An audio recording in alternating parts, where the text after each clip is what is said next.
Welcome to the ninth and last in our series of video time capsules commemorating the 75th anniversary of the University of Wisconsin-Eau Claire. I'm Larry Lynch, University Archivist at UW-Eau Claire.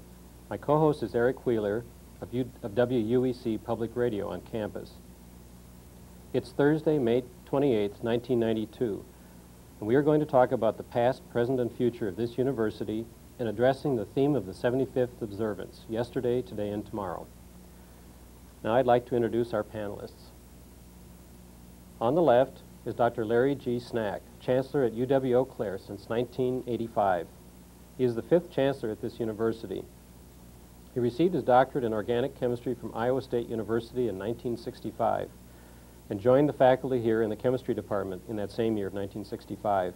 He taught general and organic chemistry and developed computer applications for chemistry.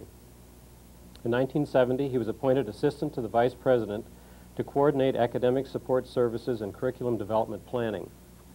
From 1975 until his appointment as chancellor in 1985, he held a variety of administrative positions at UW-EC. He serves on the boards of directors of Momentum 21, the Chippewa Valley Incubation Center, Northern States Power, and First Wisconsin Bank. He is also on the advisory councils for Sacred Heart Hospital and Chippewa Valley Literacy Volunteers, and he has received several awards and honors.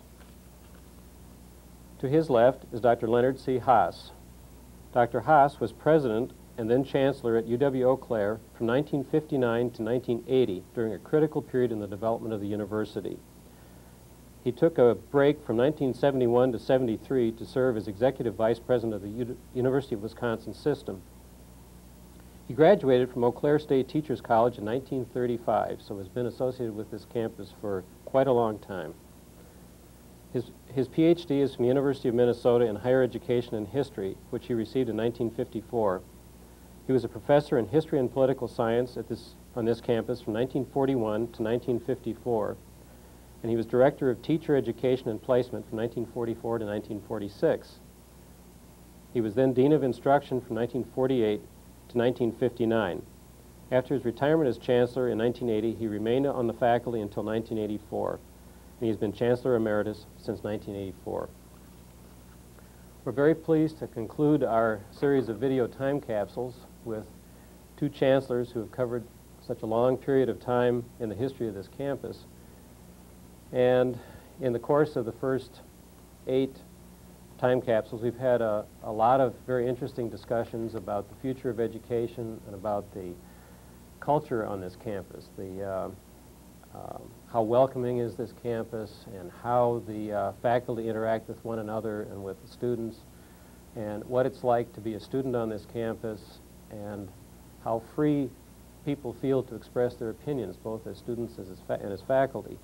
And I think we'd like to start with the topic of the campus culture and how the two of you perceive it from your point of view of being on the campus for a long time and being in positions of directing the university. And I'd like to start with Dr. Schnack.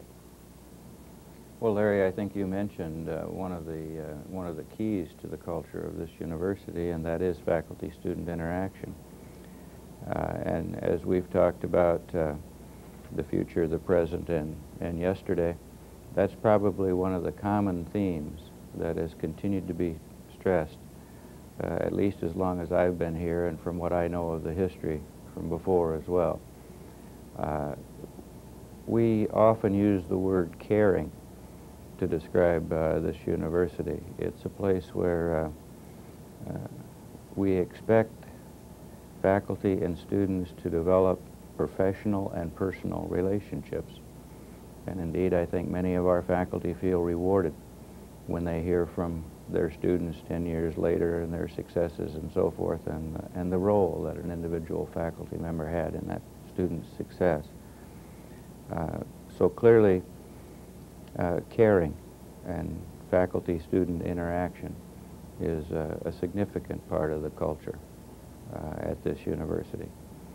I expect today, as we use the word faculty formally, I would want to make sure that we recognize here that I'm using what might be called small f faculty, that the entire staff whether it be the custodian or the accountant or the librarian or the faculty in the classroom, all have, I think, this characteristic of wanting to be helpful. I often like to tell the story of parents who went out of their way to seek me out to describe how they had been lost on campus and a custodian was encountered. And the custodian not only described where to go, he took them there. That's an example, I think, of the culture that's been developed here over the years. Do you think that this campus is different from other campuses in that respect, or in other respects? I do. In that respect, I certainly do. And I think that's, in good part, the responsibility of the gentleman to my left. I understand that he openly described a future for this campus as early as the 50s that would be like a small liberal arts college. And that characteristic, that need for the students to be able to get to know the faculty and staff, and in turn the faculty to get to know the students, was certainly part of that strength. Now there's a curriculum component to that perhaps we can talk about in another context. But that theme has continued, I think, to drive us for many years, and quite frankly, on the, if I may call them, the more prestigious universities where their emphasis is frequently on doctoral education, etc., they're not able to maintain that kind of contact. I want to be careful here not to demean another campus, but it's a different kind of mission. Our emphasis is on undergraduate education, so we can put attention to assuring that that undergraduate student receives the kind of education and direction that there's quite frankly not time for on other campuses. I'd cite one other relationship that I think has helped us in that regard here. And maybe it's only tangential, but I sense it and feel it, and I believe it's useful, and that is the relationship to the larger community. I've always said that we're lucky here in that relationship. We're a relatively large university in a relatively large community. That is, anything that happens at the university impacts the larger community, vice versa. If you think of some of the other college towns or universities, when either of those balances are lost, I think it diminishes the opportunity for the kind of culture that we're in part trying to describe here. The universities in the big cities obviously are often isolated little ghettos, if you will, and not to use the term in a derogatory way. In other communities, in fact, like the community where I went to school, the university was the town. The support services, the stores and so forth were all aimed at the college student. The city council and so forth was made up predominantly of faculty. There may be some advantages to that, but I don't think it leads to the kind of culture that we've been able to experience here. I have one more follow-up question before moving on to Dr. Haas, but from the point of view of Chancellor, how much, I don't want to say control, but influence do you feel you have as Chancellor over the way this campus functions and the way the culture functions, or is it more subtle?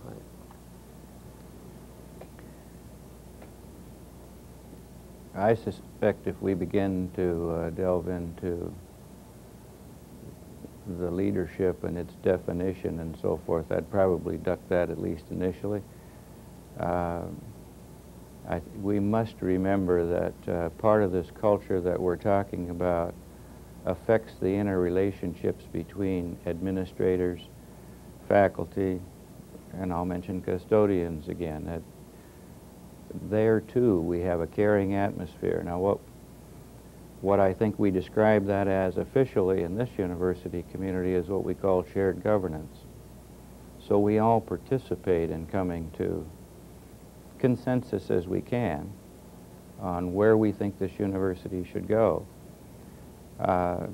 Let me cite just one tie-back that occurred recently that I think responds to your question. The University Planning Committee is chaired by the Chancellor as requested by the faculty, and involves then faculty and academic staff. A few years ago we had an opportunity to identify what were officially called centers of excellence. Really it was an opportunity to try and relook at where are our strengths and what would we like to hold up for others to see as important. Well, the center of excellence that got the greatest attention and was ultimately approved by the Board of Regents for recognition here was the faculty undergraduate student collaboration and research. Well, how better can that tie to what we've been talking about as what we think is important here? That puts the faculty and student in a one-on-one kind of relationship. That doesn't just happen. That confirms, I think, a theme that has received attention probably before the 1950s, but I think it's continued to be strengthened and emphasized. And that's quite different than other kinds of themes we could have taken at that time, more selfish themes like let's go to larger classes so that we can do more public service. And again, I don't mean to diminish the import of that, but balancing those issues are of continuing import to the faculty and staff. And to pick that out, I think reconfirms that there's acceptance on this campus, that indeed is what makes us special and what makes us different, and therefore probably should continue to be a highlight of our future. Thank you. I guess my short time of 2 years here, what I've noticed is, I think, kind of what you've been saying, that there seems to be a decentralization of power here, and maybe an empowerment at all levels, and that people have influence on this campus for what they think and what they stand for, not because of their position particularly. And so people do not have to invoke their position in order to make themselves heard. They must have something to show for it, or basically they're ignored. And so that seems to work here in the library, and it seems to work throughout campus. And it is unlike the other campuses that I have been on, and I've been on several. Well, Dr. Haas, I want to turn to you. You've been associated with the campus since about 1931, would that be right? And you've seen it through a great chunk of its history. And I guess I'd be interested in your assessment of either the consistency over those years of the culture or the changes that we've seen over those years. I've always considered the development of the college and university as having two major eras. The first 35 years, we were a teacher education institution almost entirely. And growth was very slow. We had the original faculty came here in 1916, and when I first entered here as a high school student, bent on getting his high school diploma a little early in 1931, practically all of the original faculty was still here. This meant that they were well acquainted with one another. It was easy for students in an institution that had about 32 faculty members in the university or college classes and 8 faculty members as people in the training school teaching at the elementary level. This small group became very important then. They saw one another day after day. It had all of the visibility of a small institution. and a distinguished alumnus that was named a few years ago, part of our alumni program, graduated from here in 1926. We were only a 3-year institution at that time. Came back and admired everything that he saw on the campus here a few years ago when he was bestowed this honor about 10 years ago. He was struck by the quality of the faculty that we had then. When he gave his little address before the group that recognized him, he said, "It's a thrill to come here and see this institution as how it has grown and yet how it keeps some of the characteristics I knew when I was graduated from here in 1926. And then he said, "After I have made my speech of admiration for all that I see, I have only one hope for you who are here today, and that is that you will get as good an education as I got here in the 1920s, which says something about the faculty and its role if you have capable people." Well, the 35-year period concludes right after World War II. Tremendous change began to take place. We were primarily an institution that had grown out of the agricultural area of western Wisconsin. As late as when I came here as a faculty member in 1941, 80% of our students came from within a radius of 40 miles from Eau Claire. Quite different when I retired here in 1980. We had to go 110 miles from Eau Claire to get half of our students. The other half represented the whole state. In that changing time, somehow or other, as I could see the picture, we hadn't changed in the interest in the individual student. And even though our faculty grew and grew, they seemed to take on the characteristic of wanting to have that personal contact. A faculty member from another liberal arts college in Wisconsin, a rather relatively small liberal arts college, came to this campus about 12, 14 years ago when we were offering a Black history course in order to get teachers in the state of Wisconsin better acquainted with this minority group. This teacher came here from the other college to take that Black history course. On the last day that she was here, she came into my office. I had not met her while she was here during the summer, but she introduced herself and I recognized the name from being another campus. She said, "I want to make a confession to you this morning." Well, I was not in a position to receive confessions, but she said, "I came to Eau Claire in part to take the Black history course, but more I came because I had heard that now this campus that has more than 10,000 students, I get students in my institution, they come there and say, why can't we be like Eau Claire? We hear that any student has been there, finds that the faculty are available at any time. And I wanted to find out if that was true," she said. So I've been here looking in this summer and trying to discover what is the situation actually at Eau Claire. And I'm here today to tell you that though I did not believe that when I came, I now am a thorough believer. Everything I could see led to this conclusion. You can see the faculty when you want to see them. Well, this, I think, as Dr. Schnack has pointed out, has been a very important part of the development. We had some other advantages in that because our location, in one sense, put us in a position where in our early development we had a rather uniform body. Many of our students came from the rural areas.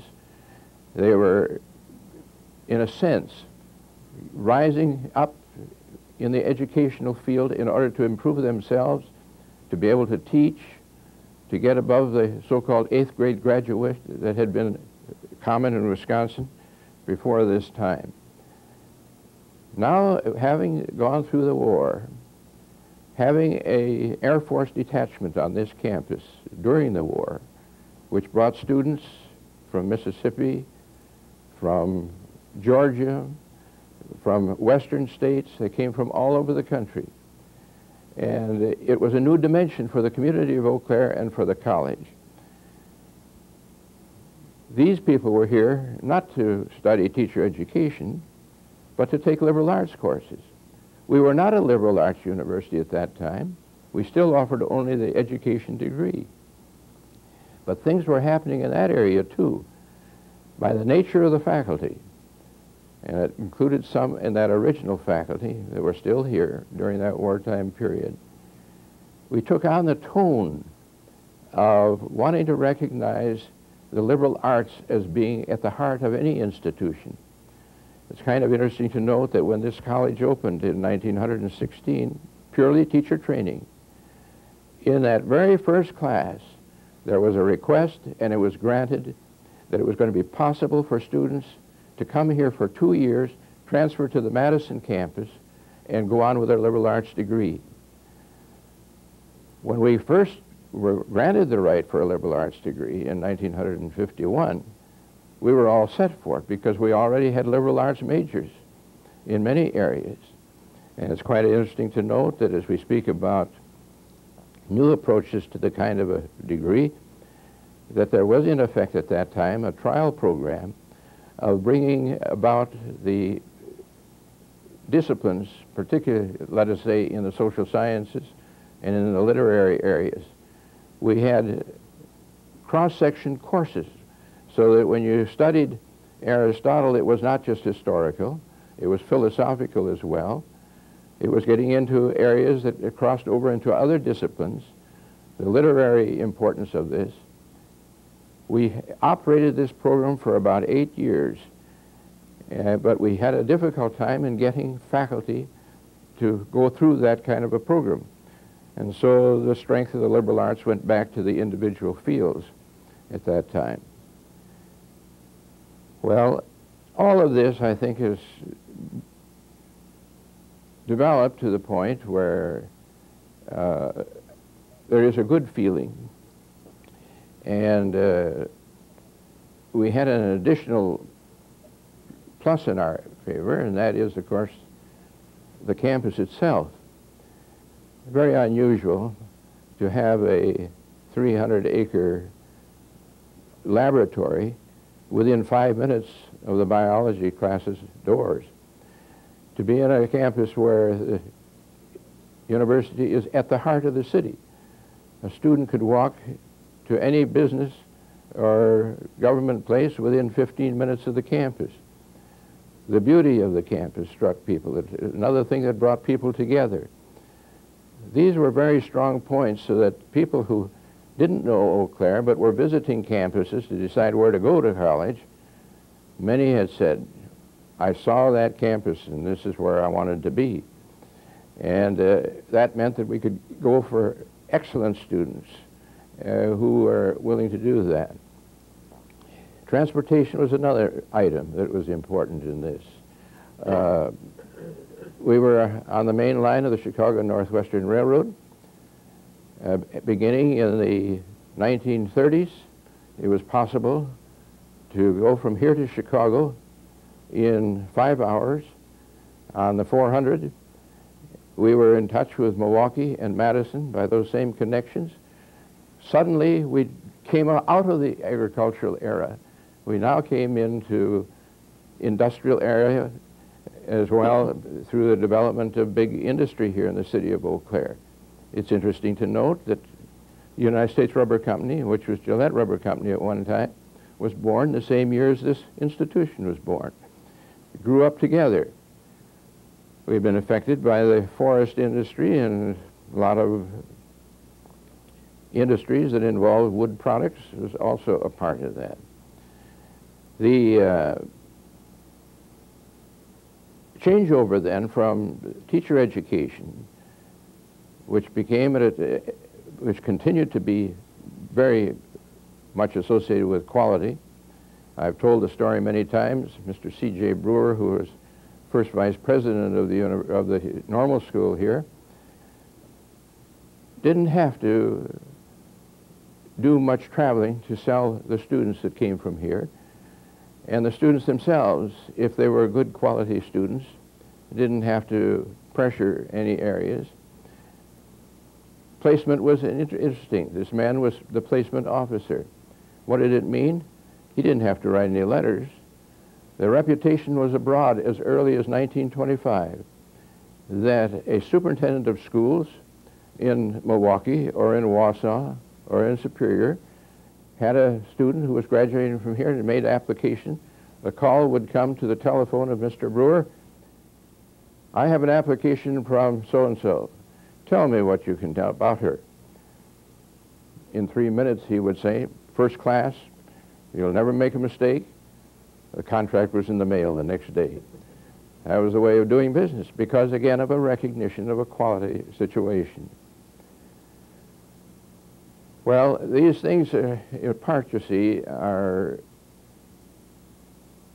come because of where we were and the interest in helping the student. Dr. Schnack has mentioned that the community is one that supports the institution. Now, in those early days, the normal school, as it was known as, perhaps didn't have that same kind of support of the community.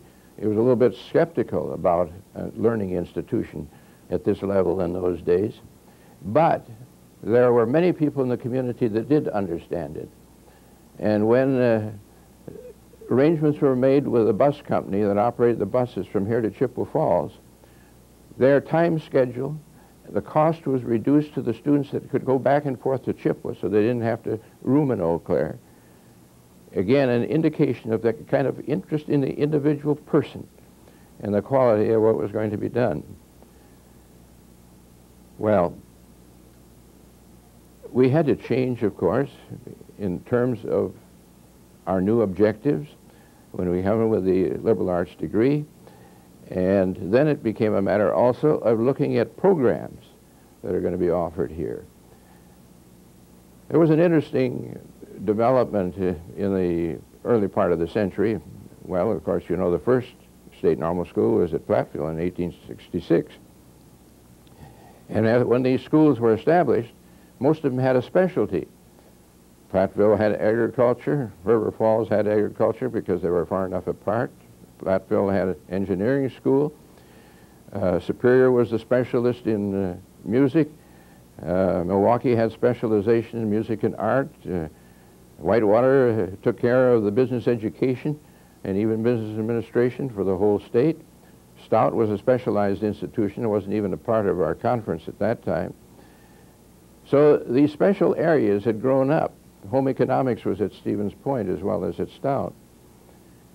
Then we had to work hard to get a specialty at Eau Claire because we were a generalized institution. We had no specialization. And I can understand why those who had specialties were jealous to keep them. And so we had to work very hard. One of the first breaks we got was we could teach kindergarten here at Eau Claire. That had not been allowed at the beginning. There was another school or two in the state that had it. Get ready for kindergarten teachers. The area of business education had been long seen as a need here. There wasn't anything west of Madison in this area. And so we had to fight to get it. And when we got it, there was a great deal of interest then in moving ahead and producing quality people in that area. Same thing was with School of Nursing.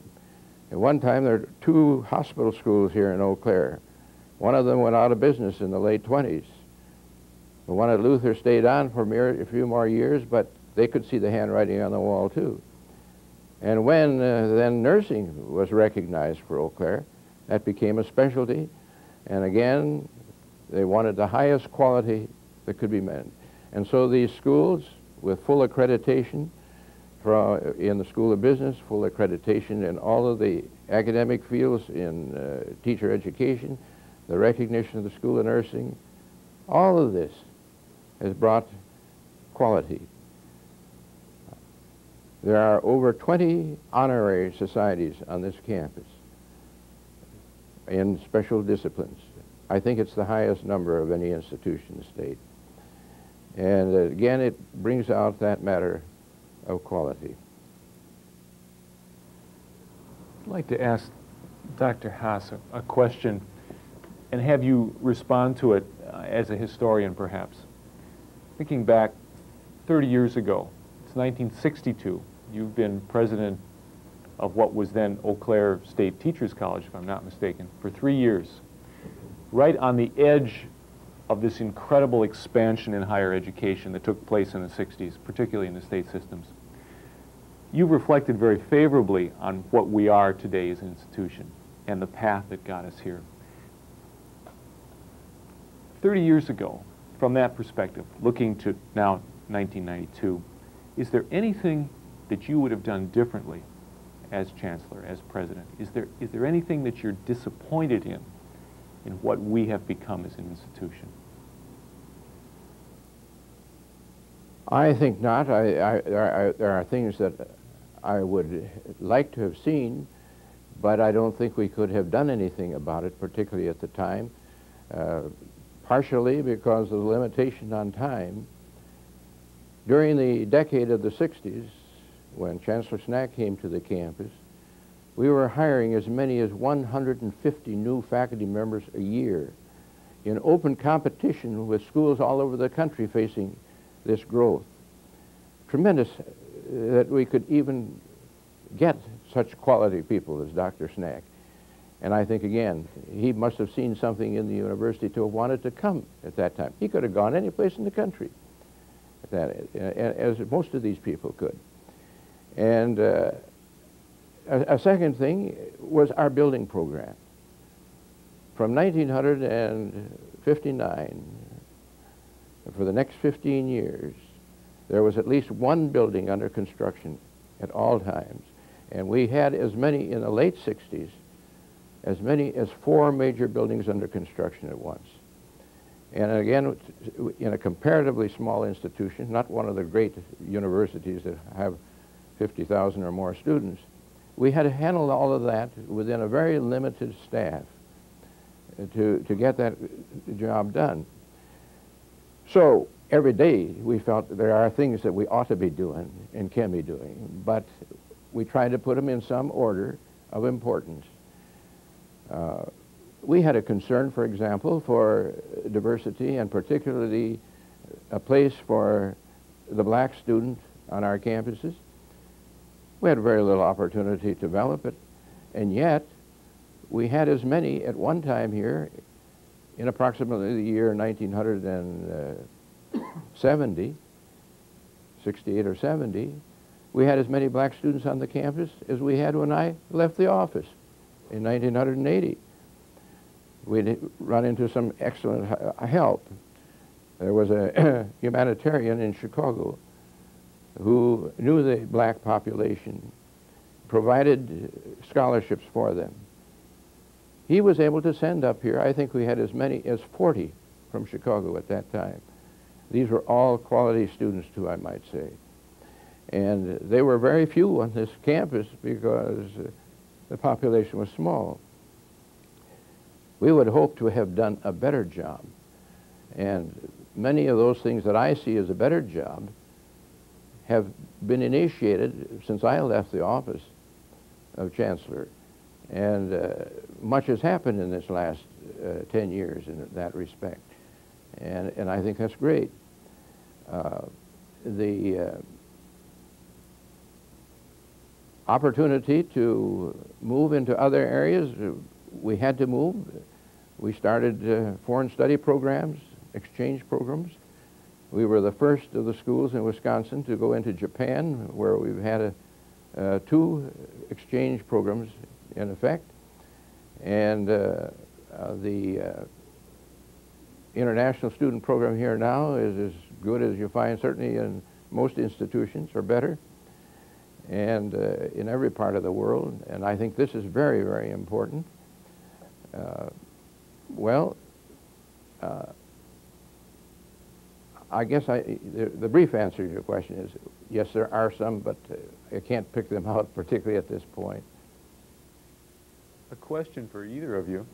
Many of the panelists in our other discussions have described the culture here, many different terms, but terms that have come up often are cohesive, stable, homogeneous, conservative, strong work ethic, not much change, which I don't think anyone would quarrel with.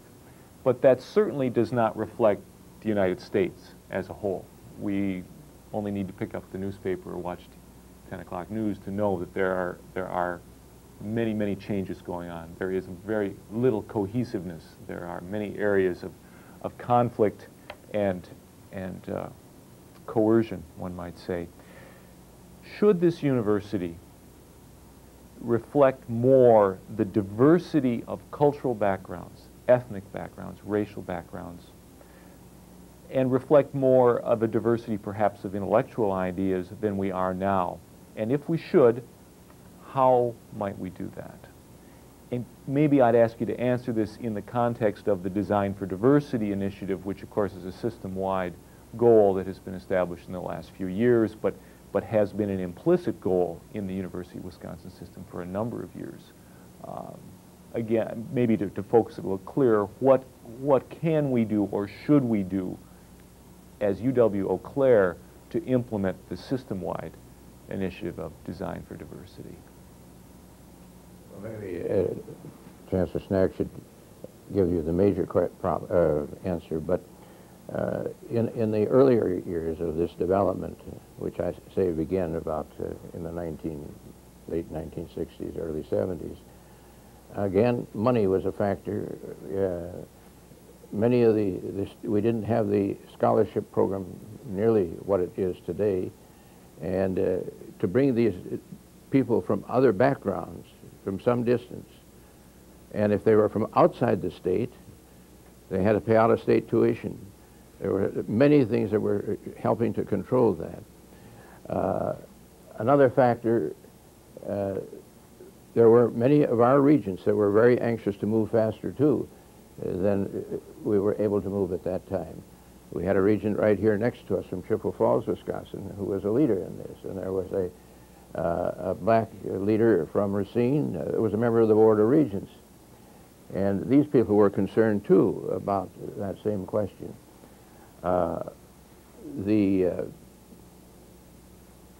Again, from that point of view, at least at that time, it was difficult to make that simply because we didn't have the resources.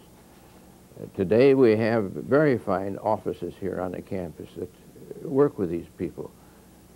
We had none in those days. It came from the general members of the faculty and so on.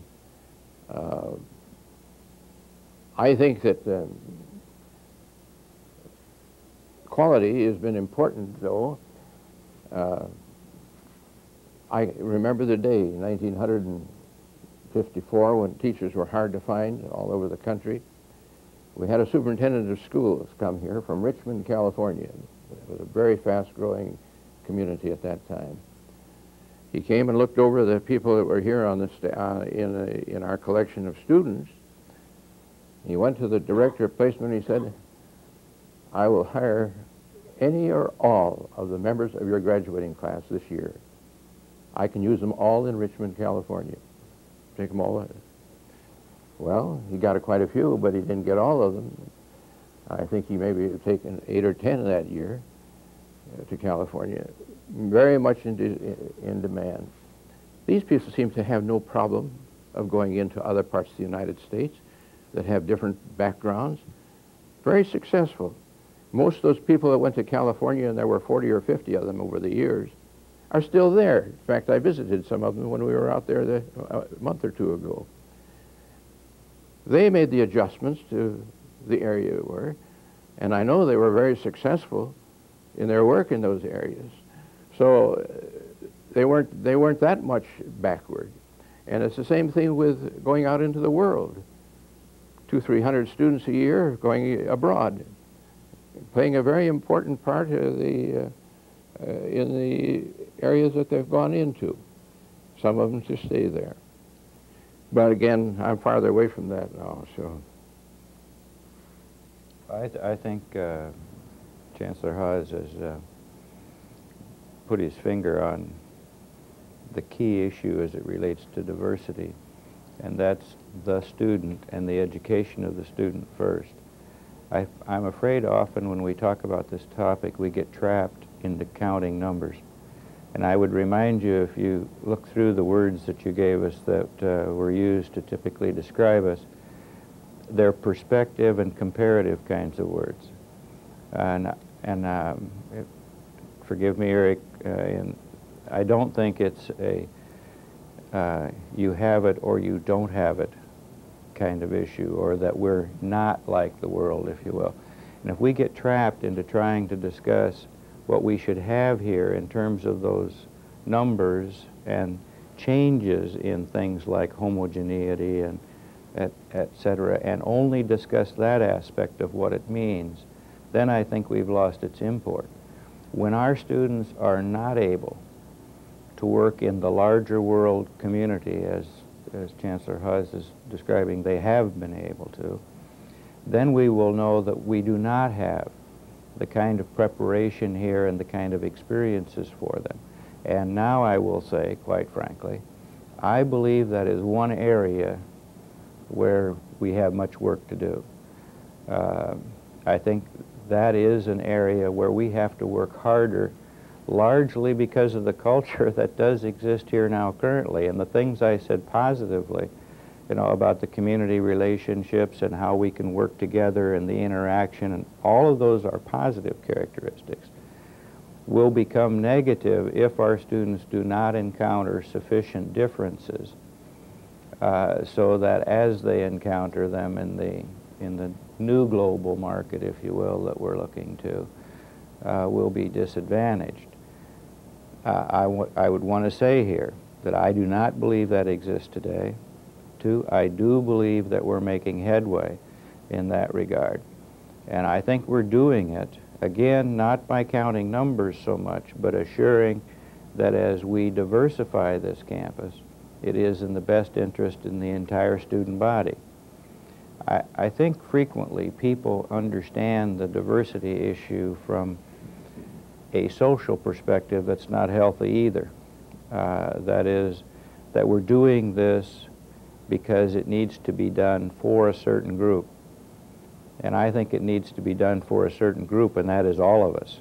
We all need to develop a better understanding of how to deal with cultural and racial and other kinds of differences. Now, we do, having said what are as negative a thing as I expect I'll say about this university, because I'm very proud of what we have here. One of the things that Leonard also mentioned that he needs to take personal credit for is really the advancement in the international education area, which is an important component of what we're talking about here. And we've continued, I think, to develop on that strong base. And that I would identify as another area where I think we will continue to put more effort. I don't have at the tip of my tongue, but I was told relatively recently the percent of our faculty who have now studied or taught abroad. Well, I can tell you the anecdotal responses that I get from those experiences can't help but be healthy for the culture at this university. Well, obviously now each semester as it passes we have new faculty with those new opportunities. That is strengthening us. Likewise, those students that are participating in those exchanges and the foreign students that come here to provide that diversity help us. We need to do more with our racial diversity. And that's an issue we'll need to continue to deal with. I'd like to follow up with point that I raised before the interview started, and this is a ticklish topic and a hotly debated in national educational journals and so on, and that's about political correctness. And I don't want to get into a long discussion of this really at all, but what I am interested in is whether you feel, starting with Dr. Schnack, that on this campus it is possible, first of all, for faculty to express their opinions or appropriate in class, and for students to respond with their own opinions without fear of getting a bad grade, for example. And I guess the corollary to it is there an implicit political agenda, not decreed by anybody, but that may be present on this or other campuses, that would inhibit a free discussion of issues like sexism and racism and other matters? In other words, how open is this campus in the classroom and out of the classroom and among the faculty to discuss these issues without necessarily imposing views on somebody else? Dr. Schnack? I'm going to respond to this in a strange way because I'm going to use that question to try and link what we have been talking about, and I hope cover something that I think we overlook, and then I hope I can show how it's related to my response to your more specific question. As we were talking about the culture of this university, and we were identifying a number of the attributes, if you will, that we believe describe the culture of this campus, one of the most obvious that belongs with that word is our great history in music and art, the Forum series, the Artist series, and those kinds of activities which also help describe the culture. I believe, as Chancellor Haas and I were discussing the other day, we think that the Forum series today is the longest running non-interrupted forum series in the country. Now, how is it related to your issue? It has been used, I think, to debate the issue of what we now call political correctness on several different occasions while I've been here in the last 27 years. And in each of those debates, I didn't feel that anybody felt inhibited on taking either side of the issue about the appropriateness of the material being discussed or the appropriateness of the individual being invited, etc. And indeed, there were people that took different sides of those issues. There was not unanimity in many cases. The other way I would respond, as I have had many opportunities over the years to hear students and faculty raise issues, concerns, suggestions, whatever the right word is in those several conversations. The one that I do not ever recall being raised to me directly is that I, as a faculty member or a student, felt that I was not able to express my opinion. Now, that does not guarantee, obviously, that somebody has never felt that. But I think in that area, this university has encouraged openness and open debate and differences. It goes back, I think, in part to what I was attempting to say about what we call shared governance. I keep referencing that term a little differently because it means so many different things to different people. To me, on this campus, it means an equality of thought, a lessening of the importance of whether your title is, as you were saying earlier, librarian or chancellor. We respect one another's thoughts because they're valuable and useful for debate. And I think as that's part of the culture, it also reflects on our ability to not fear open discussion. I want to point out here that as there has been debate nationally and indeed in this state and at this university about rules that the regents have been discussing, there has never been a rule proposed or discussed that would inhibit discussion that goes on in the classroom. If you go back and review some of the policies that have been discussed in order to raise the issue of how to protect an environment, you know, from inappropriate abuse to individuals, etc., the classroom has always been exempted from that. That in there people can say, you know, what they wish, as it is considered part of the discussion and debate regarding the course. And I don't think that's always well understood on the part of some. When we raise this political correctness phrase now, it tends to mean that some authority is governing what we say and then apply it to the classroom. That in the debates here has never been the case. And neither was it intended either to affect any debate in realms that we would consider debate realms, like the Senate atmosphere or the other formal structures that take place here that allow for that open kind of discussion. It was really aimed at environs outside of what you and I would call the formal academic environment.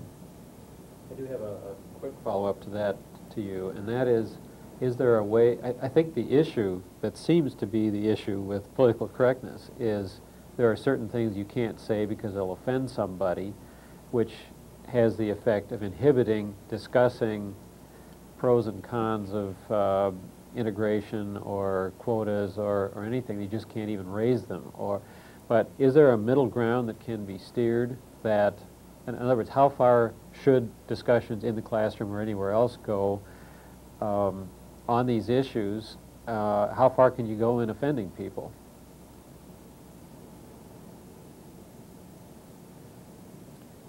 I don't know. I found that answer to be more and more popular for myself recently. The older I get, the more politically correct that answer is, I guess. You know, you could answer that by saying that one would hope that you wouldn't even have to discuss these kinds of issues. You know, what we're trying to create is obviously a society that would get by racism and the kind of lack of respect that we have for other thought, etc. We're not by it. We're not by it on this campus. We're not by it anywhere. And it's going to take a good deal of more work and effort. I do not, though, think that it is something that you can legislate. I'll report a personal comment here that I'll probably be sorry for someday. But in each of the last two discussions by the regents of attempting to describe a policy that would help, but their goal was to help improve the environment on campus for differences. In each case, I entered those rooms where the discussion held opposed to the policy that was being proposed, believing that that's not the way to get at this issue. I will admit to you privately, and apparently this is not too private, that when the vote was taken, had I been in the position of a regent to vote at the time, I would have supported the policies in each instance.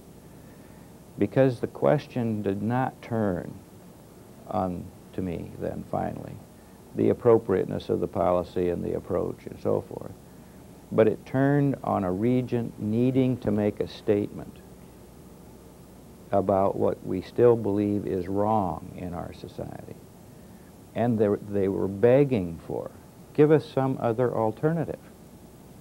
You know, how do we make statements that that we believe this is, and they've tried several different ways. And so to that extent, you can see I vacillate. I don't know what the right answer is.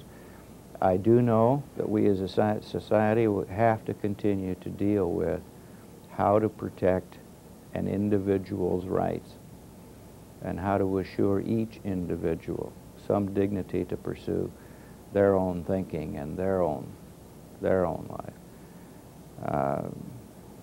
And I think in the education community, their best, we ought to be showing some leadership. And it's extremely disappointing when you see the reverse of that occurring in some of our campuses across the country. And it's disappointing to me when we've seen instances on our own campus when we've seen the lack of respect for another thought, race, or sexual orientation, etc. It's hurtful to me. Dr. Haas, did you have any comments on that? And I guess the way I would phrase it is respectful discussions of differences in issues. Is there a way to carry that out on a campus? I think so, and I think that it has become more difficult in very recent years because different kinds of interpretations are being put, just as Chancellor Schnack has said.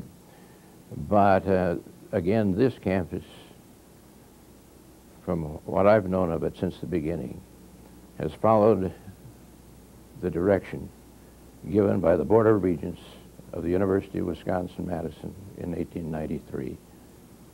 Whatever any other place, whatever any other campus may do in holding back free expression, this university shall always be free for the expression on any issue that may come, particularly of a political nature. That has been followed here at Eau Claire as far as we could. It has not been a problem at all. We had a problem in the 1960s when a new American Nazi appeared on the scene, Mr. Rothwell, and he was popular on some campuses and so forth, and was forbidden to go on some campuses and so on. The students here at Eau Claire wanted to hear him, just what he had to say. He was invited here to come to this campus on this forum that we had. There were immediately people in this community who knew what Rothwell stood for, and some were of the background, of the Jewish background, and you can understand their feelings that we're inviting a person like this to the campus. They made some of these people came to the offices, met with the administrative staff, met with the students, and we appreciated their position and so forth, but we had to refer to the document of 1893. And we explained that we were going to take every possible way that we could in order to accomplish the free idea of speech, but we certainly weren't going to tolerate anything of a physical nature that might take place. These people were very generous, and they finally said, we'll lift our objection, but we regret very much that you're doing it. Well, Rothwell came. The man who introduced him at that night that he was here, and our arena was full with standing room only. There were policemen from the city at every doorway. We didn't know what was going to happen because there was really a feeling of jitters on the part of many people.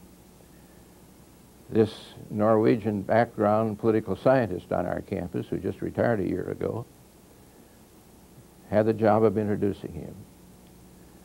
From the very beginning, notice had been made in the papers and so forth that we asked that people act in good faith, whatever they're doing, and we hope that no discourtesies would take place.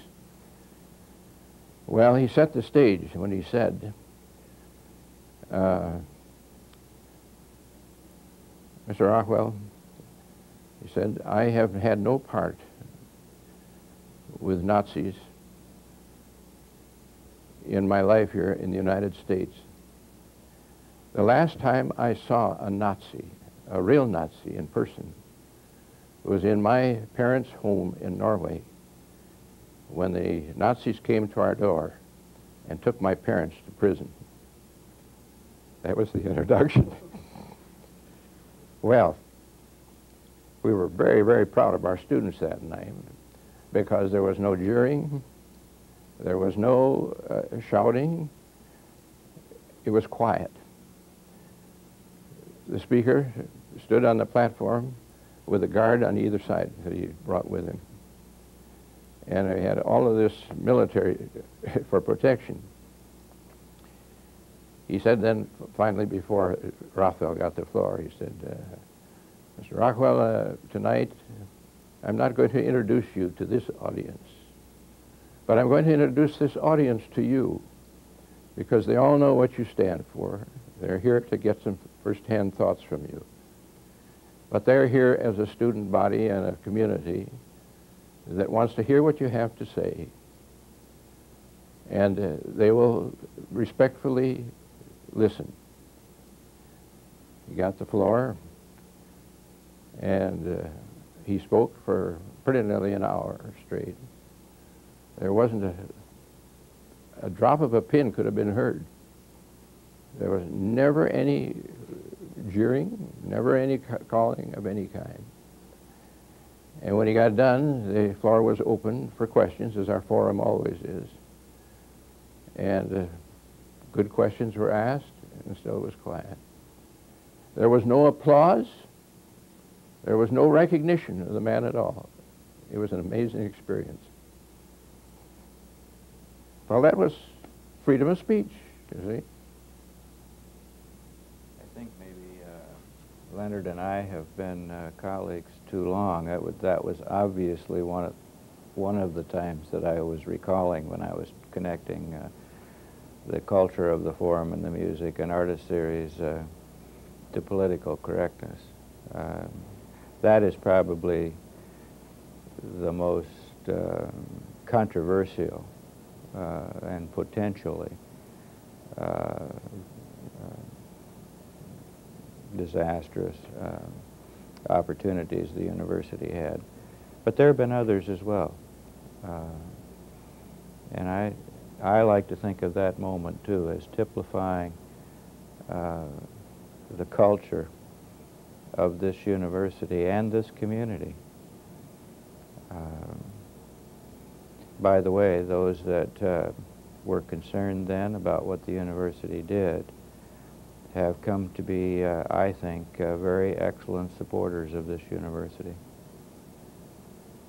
Well, I think this is a good moment to adjourn for a few minutes. We'll be resuming in a few minutes to continue our discussions about educational futures in our video time capsule.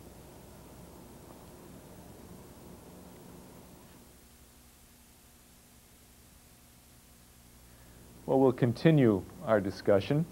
The last in a series of video time capsules commemorating the 75th anniversary of the University of Wisconsin-Eau Claire. We've been talking about the past, present, and future as part of the 75th observance. And I'd like to continue our discussion. I should mention as well that we're talking to Dr. Larry Schnack, who is the current Chancellor of the University of Wisconsin-Eau Claire, and Dr. Leonard Haas, who is a past President and Chancellor of the University of Wisconsin-Eau Claire, and Larry Lynch has rejoined me. I'm Eric Wheeler. We've been talking a lot about diversity, political correctness, some interesting anecdotes about some experiences, some events that have taken place here on the campus.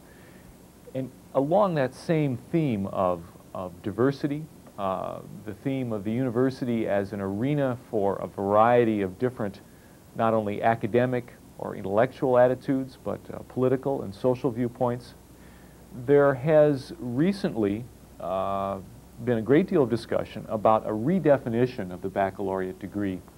One of the objectives, I believe, of that initiative is to broaden the student's perspective, increase the awareness of the world around him or her, and to give a student a sense of a university experience that is something just beyond getting a job, being prepared for a job. And certainly that is a legitimate and central role of the university, is to prepare a student for a profession, for a specific job, and we do that quite well here. Now we have a school of business, a school of education, which has been a foundation of the educational experience here at the university. We have a school of nursing.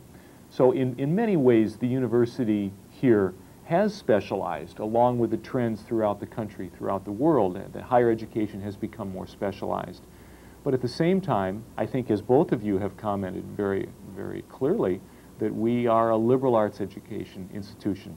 We pride ourselves on our background of diversity of academic experience.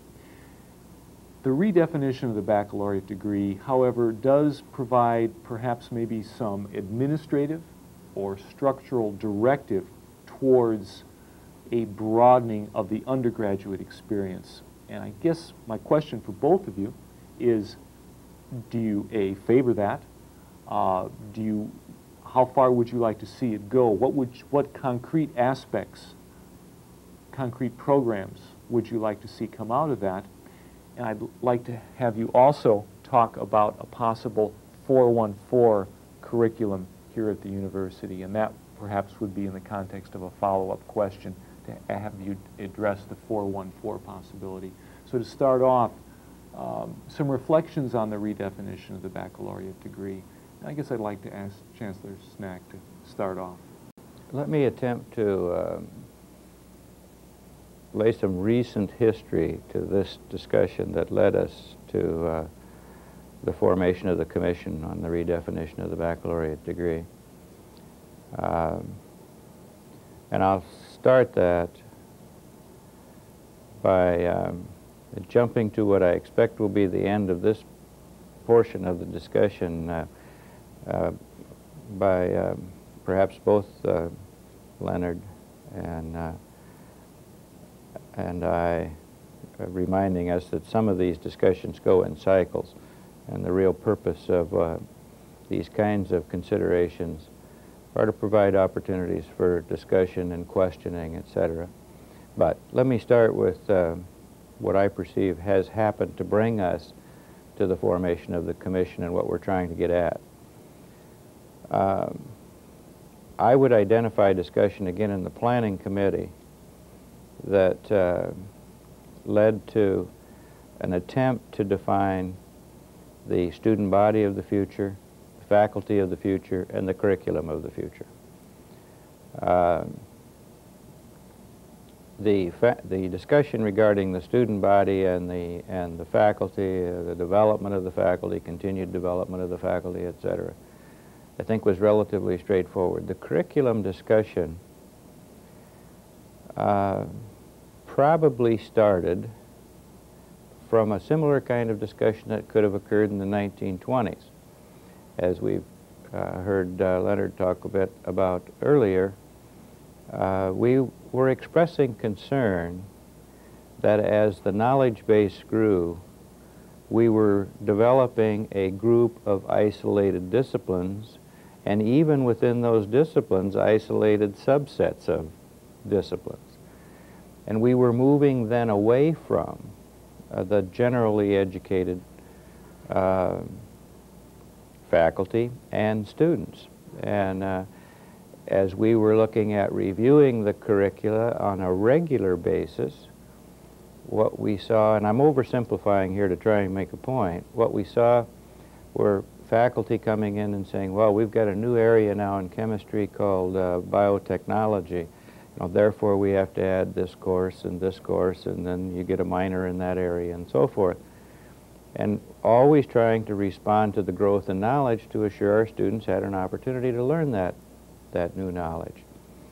Well, as we then tried to extrapolate that to the future, it seemed to us that the direction that had to take us is that from the student's perspective, what they were going to be receiving is more and more depth, which is precisely the opposite direction that our history had taught us and that we believe is where we want to go, which is the breadth of knowledge. And so that was at the heart of the discussion. How do you deal with the oppositeness, if you will, of those two tracks? Obviously, the planning committee, nor do I believe any individual or a few individuals should or can answer that question simply. So we began talking then about how do you raise those questions in the larger academic community. And so we set about trying to define characteristics, that might not be the right word, but I'll use, that's the best one that comes to my mind right now, that we thought were important in an educated person at the baccalaureate level. And believe it or not, we began to shy away from things like calculus and chemistry and history, and started talking more about critical thinking, values, processes for obtaining information and utilizing information. So we began looking at a different kind of learning process. Now, simply stated, we came, I believe, to the conclusion that we wanted the student of the future to be assured at least of an opportunity for continued learning. Simple, isn't it? Probably something that's been here for the last 75 years of this institution. So maybe it could be stated as we wanted to re-emphasize that as the basic principle. I stated it, and this is silly, but as it will be more important in the future for students to know how to find out who discovered America than who in fact discovered America. Again, an oversimplification, because there has to be a base of knowledge, a vocabulary, if you will, upon which you base these kinds of processes. So with about 8 characteristics that we were looking for, we formed then the commission on the redefinition of the degree. Now, one of the things, Eric, you ask about is what do I expect of this? Ideally, by definition and by charge and so forth, I would assume that one could expect at the end some kind of a listing that says this is the definition of our degree now. Well, I'm not quite that optimistic. I probably shouldn't say this today, but if nothing more happened than has happened to date, I am and would be thrilled. The whole point was to engage a large number of faculty in discussing the learning process, education in general, what should be the components of a degree.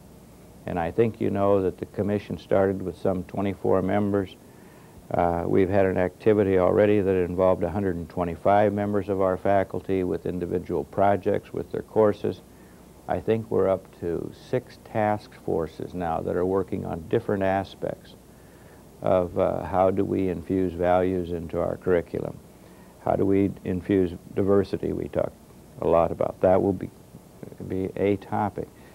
So that's different than how do we get history or how do we get chemistry, which I'm not demeaning. They'll obviously be at the heart of any curriculum in the future. But we're looking at it in a new way. And hopefully we can get back to some of the things that were tried in the early part of this institution's history, apparently. How do you take topics and get philosophy, history, sociology, and those perspectives involved in that discussion? And we've had some experiments now on this campus with some of our courses attempting to do that. In the process, we want to as well try to involve what we call here the total learning environment more in the educational process. we've not overlooked it here, but I don't think we've formally considered it as part of the degree. By that I mean, as we mentioned, the forum series, the music opportunity. There's much that goes on this campus that is part of the total learning environment. How does that relate to being in the classroom and taking up a particular topic? We think it has a significant relationship. Well, how do you attend to it, assure it, encourage it, and whatever? The last part of the redefinition that I would mention in these initial comments, at least, is the process, the teaching process itself. We believe that as we move to the future with greater knowledge base and greater technology and greater need in the future for our graduates to interrelate in their employment process with others, that if in the past you could describe the predominance of education being a knowledge imparter, the teacher, and a knowledge receiver, the student, in the future we see much more a collaborative kind of relationship. One of the visions that I would have, at least one example, would be a group of students with a faculty member with devices accessing information and dealing with broad topics together, seeking the information, casting away the information which is not useful to the issue you're debating or discussing, selecting that you need, making judgments about its value to the discussion, and sharing with one another, and guided then by the teacher in this kind of a laboratory setting, whether the topic be the cause of the Civil War or the molecular structure of a vitamin. So that students and teachers together go through an independent learning process that really would be duplicated the rest of that person's life, I assume, as knowledge continues to change. So the process of education is another aspect of what we're talking about in the redefinition. And that indeed has been part of many of the experiments that are being tested by some of our faculty now. I hope I give you the feeling that I'm excited about what's happening on this campus as we're relooking at how we do things, what should be done, and what should an educated person of tomorrow be. And I don't pretend to know the answer to that. I don't think any individual faculty member or group of faculty members do claim to know what the answer is. But the fact is, you have to continue to discuss it, you have to continue to debate it. That's what keeps continuing to move you in the direction of change and an appropriate future. Always keeping in mind, remember what we talked about, and I'm sure you're getting the feel for what this university stands for: liberal education and caring. That's student-faculty interaction. So you can bet whatever comes out of this, those will be common threads. And that'll make us different from some institutions. Most, I suspect. Certainly most institutions now, I think, are responding to the immediacy of the cry for, we want accountants with 300 credits of accounting, or we want this with this. And there's a real dichotomy here as we speak to the presidents of companies. They want well-educated, broadly educated people who can communicate well, think, and move with the company. But unfortunately, many of them still are sending out their personnel officer to find a person to fill the slot, and the easiest way to measure the slot, if it's a chemist they need, they look for a transcript that's full of chemistry courses. Now, I think that's beginning to break away. Certainly the response that we've gotten to our graduates with the liberal education has been strong. I think we're going to need to move more in that direction, not less. So, exciting times ahead for us. Thank you. Good comments. Chancellor Haas, you've had some experience with an initiative very similar to the current redefinition of the baccalaureate degree in your experience here. Can you reflect a little bit on that? And then I'd like to ask you to maybe make some comments about what you see as perhaps some of the strengths or weaknesses of the current redefinition of the baccalaureate degree. Well, I want to compliment the leadership of the university today and the faculty generally for moving into this area, and it seems to me they're moving with full consideration of both problems and advantages. Again, we go back to the beginnings. We had a very different situation, of course, 50 years ago. For one thing, the depth of knowledge in specific fields has grown so greatly. Just looking at the difference between the first airplane and what we're making today, and making that same statement about almost everything else that's come into our current culture, we recognize it's a different time, and it's going to demand a different thing, and I'm sure that there are very few people that really know yet what is needed, but that's to the credit of the university here. They're trying to find out at least and what it's doing. I think we ought to be reminded, too, that the conditions, not only the knowledge, but the conditions of the knowledge are learning. We had 32 faculty members who probably spent at least 15 or 20 minutes a day in the lunchroom.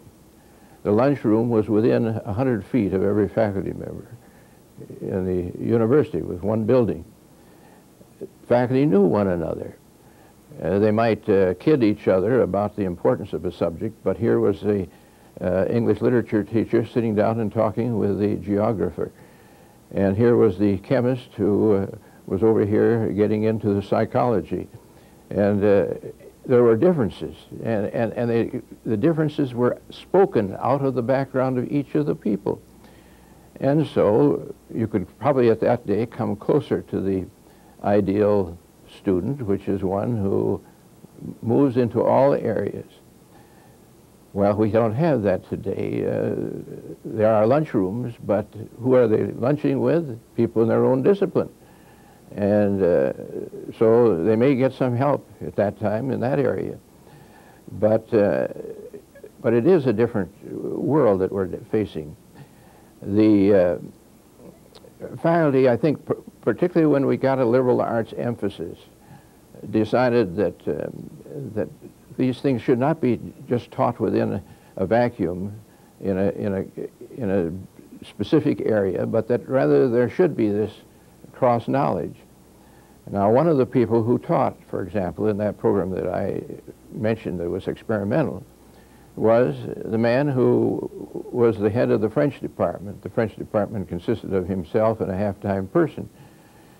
It just so happened that this man was also a musician, and he and his wife both had grand pianos in their living room at home, and both of them were pianists. But they loved classical music, and so he had that kind of a background. His study had been in part in London University, and he had gotten into work there in the area of psychology. So he was bringing together several disciplines when course numbers were set up under a different definition than we have today. And I think students did get a different feeling when they got done with it. On the other hand, it was hard to find good textbooks, and harder to find were faculty members who wanted to do that kind of a thing. One of the reasons we stopped is that we'd had a few places open, and we couldn't find faculty members. University of Minnesota, for example, did something with American Studies, which united American history and some other facets of life in America and so forth, but that really wasn't the true answer for it either. And if the whole new approach is going to go through, and if this university becomes one of the leaders, there are questions going to have to be raised. Who's going to have the capability of bringing these things together, and what kind of operation will take place in the university to keep those faculty members in that kind of a position. Now in today's world, when you stop to think of all that is going to have to be known and how that's going to be absorbed, the question may come up again, as it did when we had an excess of teachers in the period just before World War II. And they were starting to talk at that time about making the education curriculum 4 years, baccalaureate degree, but most of the professional work had to come in the 5th year. And so these people would have more time for the general education and these other things. And they, particularly an elementary teacher, needs to know a lot of fields and so forth, but they were going to have 5 years. Well, we went into the tight market for teachers in the 50s, and what happened? You had to certify people who didn't even have 4 years to go out and teach and do what they had done 30 years earlier. So maybe the answer, for example, in the School of Business, for example, and some of the other areas, maybe we can't do the job in 4 years. But even then, the concept that I have here it certainly suggests that you start with that. And the differences as to the preparation of students is so great too. Some students come out of high schools where they are way ahead of others.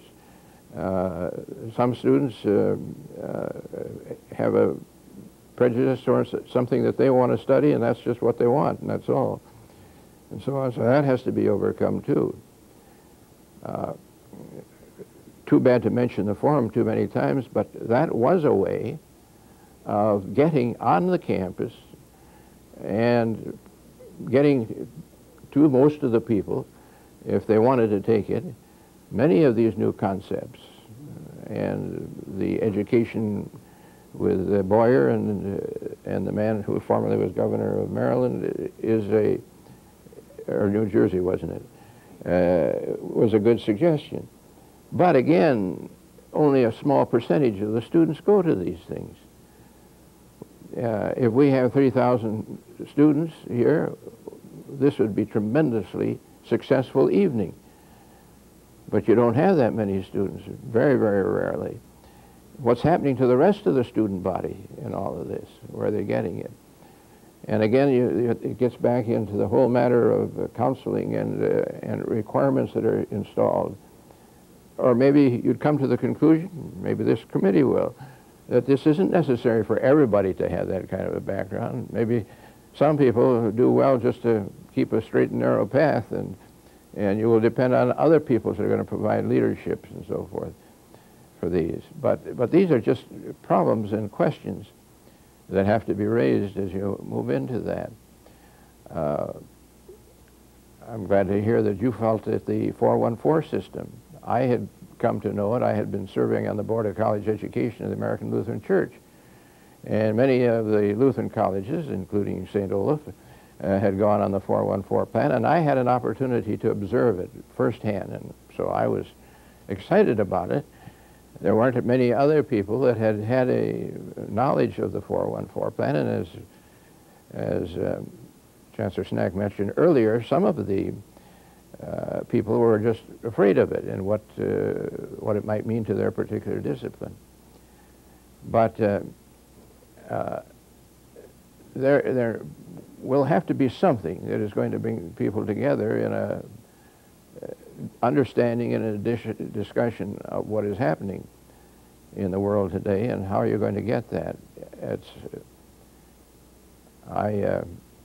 Whenever I think about these things, I am so appreciative of the fact that my professional life was over 10 years ago, because this is when it really started to get tough. And don't believe it. Could I have just a quick follow-up, and then I realize it's Larry's turn, but I'm going to pursue this 414 idea because I think it offers some intriguing possibilities and prospects, and I think it ties in directly with the design for diversity as well as the redefinition of the baccalaureate. And this is the way I look at it, and others have phrased it as well, is that the 414 would be the fall semester and the spring semester, the regular 4 full credits, or here in the university system, 14 or 15 or 17 credits of the regular academic program, and then sandwiched in the middle would be this one, whether it would be a 3-credit course or 2-credit course or whatever. The goal, the design would be to have a student investigate for a month, a matter of a few weeks, something entirely different, an academic area completely divorced from their own academic interests. Perhaps a multicultural experience, whether that would be an international experience, a multicultural experience in the community here, or some other part of the country, something different, a way to broaden their intellectual and personal horizons. There would be a coercive aspect in that there would be built in this one in the curriculum, that all students, whether they were excited or interested or had the propensity, would have the opportunity, if not the requirement, to broaden themselves. Now, my question is, A, do you favor that philosophically, and B, do you think it would be practical to implement here at a major state university? I'm going to direct that to Dr. Schnack. Well, I favor getting at the goals that you described for the 414. And I think the 414 calendar has the capability of meeting those goals. And I thought so when we looked at this issue in the late 60s. I think the greatest downside that I heard discussed then was the difficulty in finding sufficient kinds of opportunities for the 1-month period to provide meaningful things for a large portion of the student body. It was clear that then, and I think that would be true now, that one of the greatest advantages was to provide opportunities for other kinds of study experiences outside the university. The study abroad experience was a good example. Now, the potential downside of that is, if you're one school with the 414 system and the whole world is on another system, then your one doesn't match anything very well. So it's not a panacea, but the goals I certainly agree with, because as you heard me say earlier, one of the primary aims, I think, of our reasons for re-looking at the degree in total is to provide some new kinds of learning experiences for our students, something beyond what we would traditionally characterize now as the classroom experience. And the one certainly has more flexibility to design more kinds of opportunities like that than does a traditional semester, when you can try and work that into the learning experience with the quote more regular kind of experience.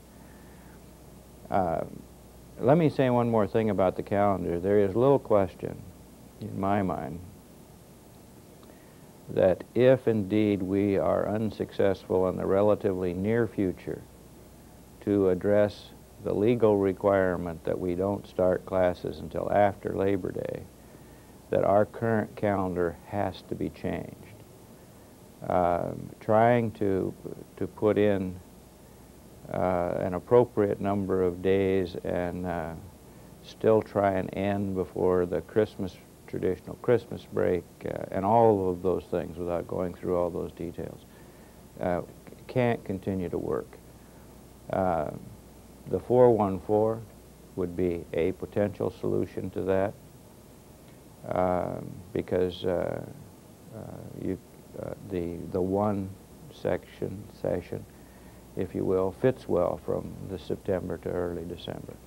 And then a January, first part of February, one session, and then you could still have time, you see, before the end of May to fill out the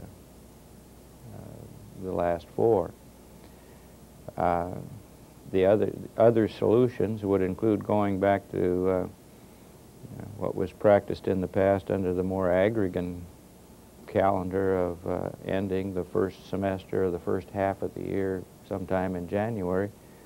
That has the educational disadvantage, I think, of too much letting down time before the Christmas holiday and then catching up time after the Christmas, so you have wasted time in that. There's also been proposed adding more minutes to the hours, and I don't favor that at all. I think when you think in terms of education being more than just what occurs in the classroom, when we talk about educational environment and so forth, I'm very resistive to closing in on both ends and trying to make up in the middle some artificial way of counting what's going on, if you see what I'm trying to say. But I'll repeat my point. The calendar is an issue today that needs to be readdressed. It cannot work or continue to work under the external pressures that we have now, and especially with the new goals that I see coming out of the changes in the curriculum that we're looking at. And the 414 would be a possibility. I would like, too, to say something about the calendar. I was impressed again when Mr. Boyer was here and pointed out so carefully that probably one of our greatest problems in education is that we don't have the student either at the elementary or secondary or university level enough. And it was interesting to hear the President of the United States yesterday to finally say that we've got to do something about 7 hours of television and 5 pages of reading during the course of a day as an average in some school systems. Well, back to the time when these things were discussed some time ago, we felt that, at that time, we had 2 18-week semesters, full semesters. You can understand we could register in 1 day in those days, so it was 18 weeks of classroom work. And now we've cut back, and I also want to just note the fact that the politicians get into the pictures too. And our first withdrawal in the size of our calendar was the fact that we had to stop or start school after certain crops were taken care of in agriculture. Well, we no longer have that agricultural thing in the background, but of course then it was working at the tourist places, and you couldn't have university classes then. Why, that's dangerous to the state.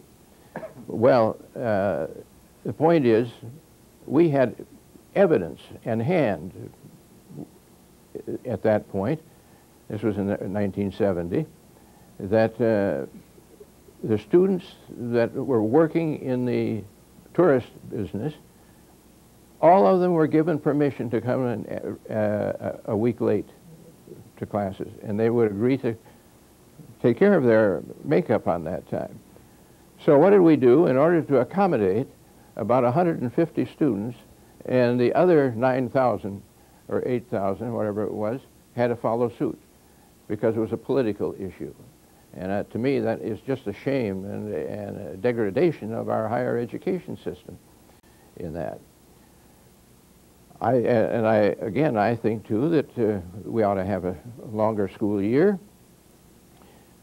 Much of the credit for what has happened in a positive way in Japan is due to the fact that there's a 10-month school year there, in the elementary and secondary level particularly. And we ought to be making use of our facilities, and we ought to be making use of the time of people in order to accommodate all of this that we're facing today in the world of knowledge today. And this kind of, I think, is a real issue. And if that's not settled by the year 2050, I think we're going to be in a bad situation. We are really in need of that.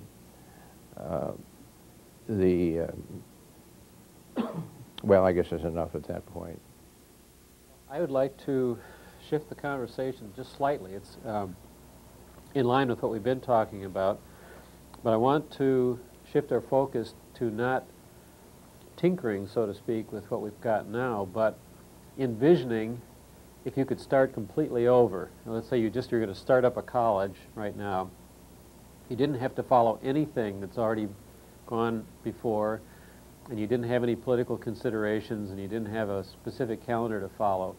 Is there a way of envisioning what education could be like, let's say 20, 30, 40 years from now, or 10, whatever, making use of the new technology and communication systems that are available, the ideas in teaching that deviate from the lecture format and getting out of the classroom, and making use of material on CD-ROMs and video displays and so on. Can you envision what a campus might look like in the best of all possible worlds with unlimited funding and so on? Dr. Haas, you want to tackle that one? Well, I think our present chancellor is in the midst of that. We're all aware that the present communication changes, even the remodeling of buildings now that are going to be able to accommodate the new tools, and what we're able to do through TV and radio and all of the other instruments that we have, even going into the home with this. And there is something that can be accomplished, certainly, in that. We've long had courses taught by extension, correspondence schools, such as at Madison. But anyone that has taken those courses will recognize that there's some things that are being missed, the lack of contact with the people. But of course, correspondence courses don't have to be given like that anymore now that we have these new tools. I took one course in my life history. It was a course in physiography from the University of Wisconsin-Madison. And I got a certain knowledge out of it. I satisfied a certain requirement. But I certainly missed the contact with the professor and with fellow students and so forth in the development of that correspondence course. So again, if you're looking at what we're going to do, how it's going to be done, and I certainly concur, and I think it's just a wonderful position that Eau Claire is taking now with an opportunity to even rename the library, you might say, as to the function it's going to serve on the campus. And I think that could possibly have wide implications for other things. It would be nice to be able to sit down and look at this without political implications and economic considerations and all the rest that goes with it. But we're going to have to meet this difficult future that's coming up, I think, with as much knowledge as we can possibly disperse with as large a group of the people that we can do. We weren't satisfied in the early, middle 19th century to have just 10% of our people graduate from high school.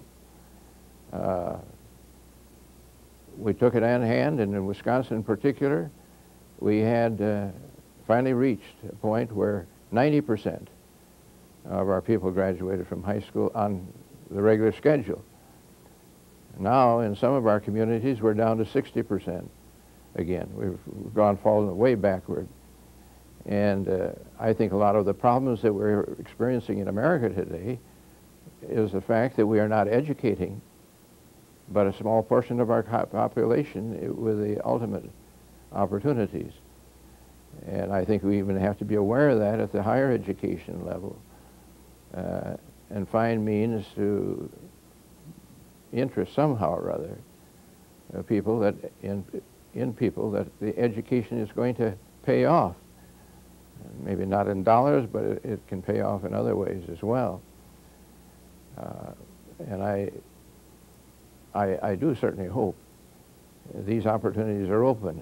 And while we're speaking about that, I regretted very much to read in the paper one day this summer that no longer can senior citizens enroll without payment of fees, when our experience here and in most places around the state has been that it hasn't cost the taxpayers anything, that in fact they may have even contributed to the education of the younger people that are in some of those classes, and that beyond that, so much needed to maintain a certain esprit de corps in the older people.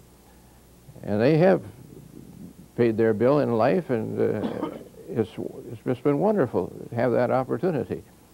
And I think this is just purely a political implication thing again, that we have this controlling it. I hope I live to see the opportunity to come back in what we're doing there. Dr. Schnack, before we move on to our final phase of video, a video time capsule, so to speak, I wondered what you thought might be possible if you could envision the best of all possible educational futures. How would you paint it? How would you vision it? I thought for a moment that my flippant answer might be, no, I can't envision it. And then I thought, no, my serious answer to your question is, no, I can't envision it. But that's not to say that we're obviously not thinking about it and trying to move toward it, so we have to have some idea. I might try and differentiate two possible futures on a key point I think is a key point. Technology, great advance.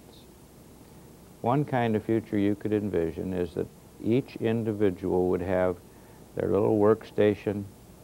You could have your own cubicle. Food could be brought in.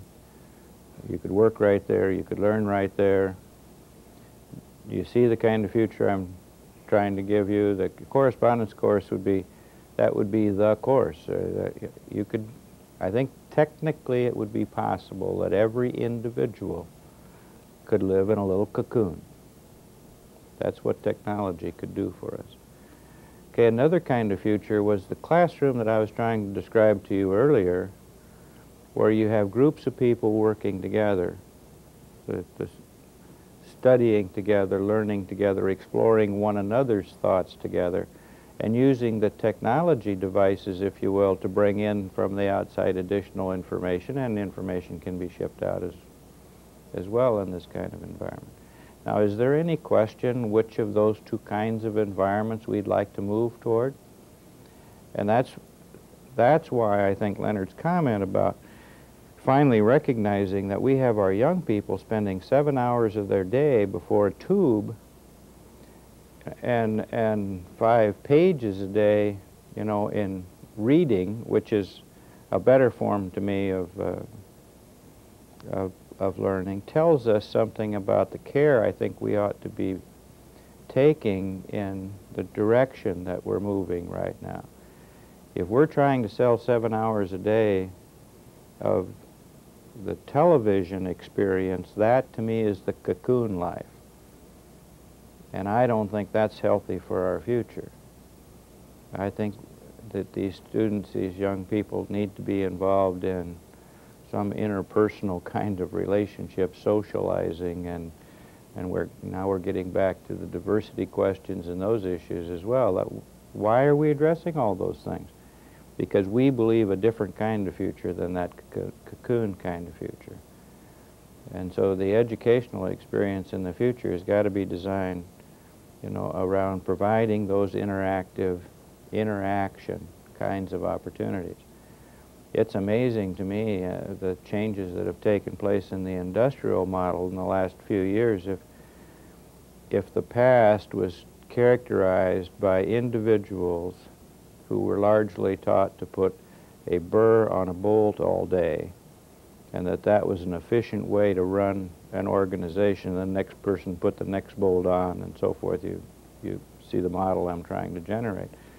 And today we actually have workers dealing with how to improve models of cars or television sets or whatever they're building, and we're involving these thinking people in what they're doing.